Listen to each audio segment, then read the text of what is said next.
یہ بھی سیرت کا ایک نقطہ نوٹ کر کے اٹھیے، شخصی اعتبار سے، انفرادی اعتبار سے حضور پر سب سے بڑی آزمائش، سب سے بڑی سختی یوم طائف ہے، اور ایک جماعت کی حیثیت سے صحابہ کرام پر سب سے بڑی آزمائش، سب سے بڑی سختی غزوہ احزاب، اور ان دونوں کے بعد ہی پھر ٹیبلز ور ٹرنڈ۔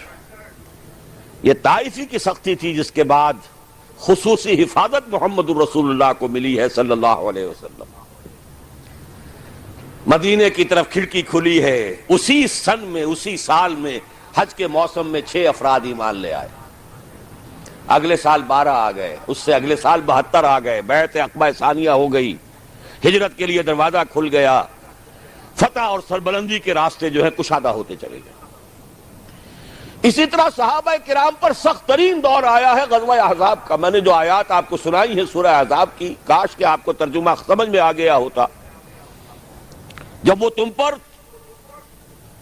اوپر سے بھی چڑھ کر آئے، نیچے سے بھی چڑھ کر آئے، جبکہ آنکھیں پتھرا گئیں، اور جسے ہم کہتے ہیں دل بلیوں اچھل رہے تھے، گلوں تک پہنچ گئے تھے، اور تم میں سے کچھ لوگ وہ بھی تھے منافقین جو طرح طرح کے گمان کر رہے تھے اللہ کے بارے میں کہ شاید اللہ نے ہم سے جھوٹ وعدے کیے تھے مدد کے۔ تظنون باللہ الظنونا ہنالک ابتلی المؤمنون وزلزلوا زلزالا شدیدا۔ یہ وہ وقت تھا جب کہ اہل ایمان کی پوری آزمائش ہو گئی اور وہ ہلا مارے گئے۔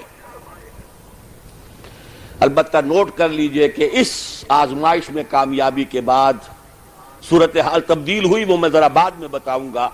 اس وقت نقطہ یہ نوٹ کیجئے، جب یہ آیات نازل ہوئیں، یریدون کا فاعل کون تھا؟ یہود۔ یریدون لیطفئوا نور اللہ بافواہہم واللہ متم نورہ ولو کرہ الکافرون۔ یریدون ان یطفئوا نور اللہ بافواہہم ویابی اللہ الا یتم نورہ ولو کرہ الکافرون۔ اب اگلی آیت پر آئیے، هو الذی ارسل رسولہ بالہدی ودین الحق لیظہرہ علی الدین کلہ ولو کرہ المشرکون۔